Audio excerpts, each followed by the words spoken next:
Thank you for being here. We're going to talk about how do you get your license in 2023.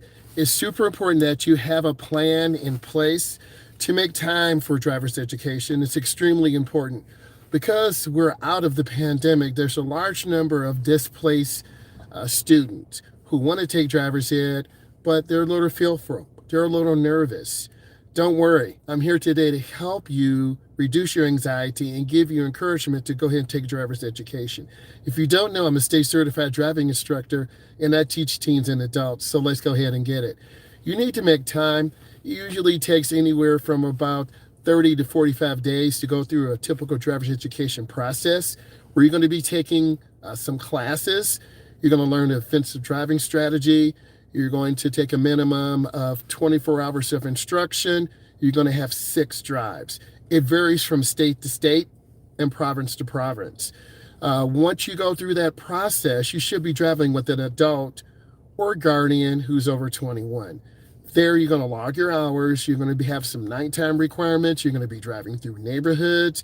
You're going to be driving through downtown areas, Chicago, Detroit, New York, and getting that experience. Experience is the best thing. And if you're too busy to go ahead and set up drives, you can go through a school and have an instructor there that can help you. Sometimes I do that. But the biggest source of support is your parents. Your parents have to make time to drive you. And if your parents don't make time to drive you, you won't have the experience. Also, what I'm seeing is there's 17, 18, 19-year-olds who decided, hey, I'm going to go ahead and go to the DMV and get my TIP. A TIP is a temporary instruction permit where you're going to have to drive for about 30 days. And then when you feel you're ready, you're going to have to take the road test where you have to do some parallel parking, reverse parking, and stall parking. Then you're going to go out into the road. But the problem is if you haven't really had a lot of experience, you're going to struggle in the parking. And if you struggle in the parking, then you won't pass the test. So this is where my insight, my videos come in to bridge that gap. And I'm blessed to, help students, help adults. So you need to work on those slow speed maneuvers, backing in driveways consistently, backing up small where you're turning the wheel, hand over hand, reversing the car in. You have to be comfortable doing that. Then you need to go to a parking lot, learn to pull into those stall parking spots, cut it in very smoothly, and be consistent, where you're consistently pulling in, backing out, pulling in, and backing out.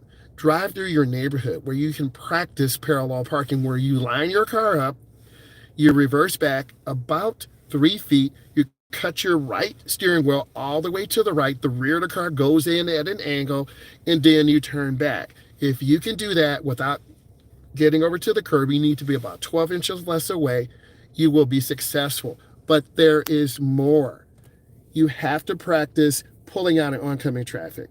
And this is fearful and stressful because you don't have the practice. Why? You waited till you're 17. You waited till you're 18 to get that practical experience. And that's okay. You just have to work a little bit harder. And if you don't have that source, your parent, your guardian, they're too busy, they don't have the time to really practice, then you're going to struggle. So you need to be digesting my content. You need to be looking at it and leaving questions. Why? Because I answer those questions. I give you the support. Let's talk about merging an expressway. If you're not fast enough on the ramp, you're going to get cut off, or you're going to abandon that merge. And that's very scary, and that makes you vulnerable. So if you don't practice consistently, you won't merge out properly. You won't check over your shoulder. If you're making a merge out to the left, you need to look over your left shoulder. If you're making a merge out to the right, you need to look over your right shoulder. A lot of beginning drivers look over the wrong shoulder. They don't have enough speed. Exiting the freeway. If you're going too fast on that clover leaf where you have those chevron alignment signs, you're going to overshoot your turn and literally go to the edge. You'll get deductions from that. In my state, after 25 errors, you fail. Every state is different. You as a 18-year-old, 19-year-old, 20-year-old, you've got to do that research and ask questions. Hey, how many errors can I get before I fail? What do I need to do? This is why driving around your neighborhood, Practicing complete stops behind the stop line is advised. You don't have a lot of stress of heavy traffic. You can drive at a smooth rate, and that speed limit in a neighborhood is 25. But I would drive around 20 miles an hour. You're looking left, you're looking middle, you're looking right. You have to feel comfortable driving in those type of situations. Your road tester's just going to sit in the passenger seat, right? They're not going to say, "Hey, you're going too fast," or "Hey, you're going too slow." You as a driver, you must prepare for those situations. And if you prepare for those situations, you're going to be successful. If you can't back up out of your driveway completely and consistently without someone prompting you what to do, you should not be taking your road test. If you have anxiety and have fear pulling out in traffic and you go 10 miles an hour, 12 miles an hour, then you're not ready for your road test. If you cannot parallel park consistently in less than 5 turns in the steering wheel, you should not be taking your road test.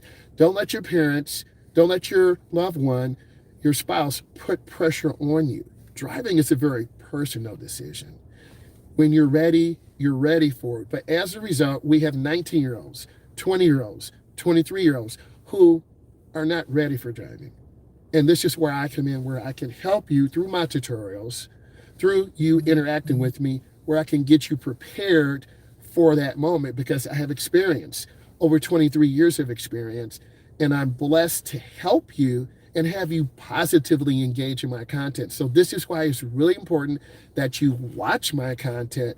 More importantly, that you subscribe, because I'm putting out a lot of content daily through shorts, through long video, where you can look at it, engage, and ask questions. So be consistent in your driving practices.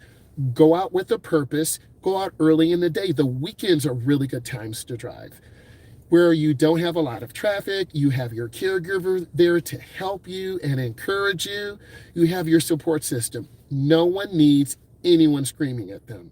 You have to choose, is your mother going to be a support system? Is your dad going to be a support system? Some of you would say, well, both of them are screaming at me. You don't need anyone screaming at you. You need someone to give you love and support. And a lot of drivers out here are very aggressive. Karens and Kens. This is where we are today, who won't be patient with you. If you're driving 3 or 5 under the limit, they're going to tailgate you and cut you off. You need to have calm and consistent learning. And if you have calm and consistent learning, you will be consistent and you will pass your test. So let's review. I'm a state certified instructor. I teach teens and adults. Watch my content and subscribe to my content so you can be successful. Thank you and have a great day. Bye.